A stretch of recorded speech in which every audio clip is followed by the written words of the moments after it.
ଆଉ ବୁଝେଇ କହିଲା କା କା କା କା କା କା ନା ନା ନା ନା ନା ନା ମହାରାଜ, ହଳଦୀ ବସନ୍ତର ଦୋଷ କଣ? ରାଜା କହିଲେ ଆରେ ନିର୍ବୋଧ କାକ, ବାଣ ବଳବାନ ଯିବ ପୁନଶ୍ଚ ସେ ଶାଖା ମୂର୍ଖ ଅଟେ। ତାର ପ୍ରକୃତି ସେ ଗଛ ଡାଳରେ ଡେଇଁ ଡେଇଁ ଡେଇଁ କାଉ କହିଲା ସେ ଗଛ ଡାଳରେ ଡେଇଁ ପାରେ, ମାତ୍ର ଡେଇଁକରି ସେ ହଳଦୀ ବସନ୍ତ ବସା ଭାଙ୍ଗିବ କାହିଁକି? ରାଜା କହିଲେ ମାଙ୍କଡ଼ ଯେଉଁ ଡାଳରେ ଡେଇଁବ ହଳଦୀ ବସନ୍ତ ଆଗ ସେ ଡାଳରେ ବସା କରିବ କାହିଁକି? ଆରେ ହଳଦୀ ବସନ୍ତ ହିଁ ଦୋଷୀ, ତାକୁ ଜେଲ୍ ଓ ଜରିମାନା ଦଣ୍ଡ ଉଭୟ ଦିଆଯିବ। ମାଙ୍କଡ଼ ମହା ଆନନ୍ଦରେ ରାଜାକୁ ସଲାମ ଠୁକି ଡେଇଁ ଡେଇଁ ଦରବାର ତ୍ୟାଗ କଲା। ଆଉ ଚଢ଼େଇ ମାନେ ନିରାଶ ହୋଇ ନିରୁପାୟ ଭାବେ ଦଳବନ୍ଦୀ ନିରବରେ ଫେରିଲେ। ରାଜାଙ୍କର ହଠାତ୍ ଏପରି ବିଚାର ବଦଳିଯିବାର କାରଣ ବୁଦ୍ଧିମାନ କାଉ ମଧ୍ୟ ବୁଝିପାରିଲା ନାହିଁ।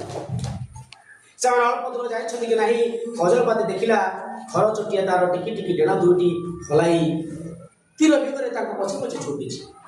କାରଣ କ'ଣ ଜାଣିବାକୁ ସେ ଅନ୍ୟ ଚଢ଼େଇମାନଙ୍କୁ ଅପେକ୍ଷା କରିବା ପାଇଁ ନିର୍ଦ୍ଦେଶ ଦେଲା। ଘର ଚଟିଆ ଅଣନିଶ୍ୱାସ ହୋଇଯାଇଥାଏ। ସେ କହିଲା ଚିଂ ଚିଂ ଚିଂ ଚିଂ ଚିଂ ଚିଂ ଚିଂ ଚିଂ, ଭାଇମାନେ ଭାଇ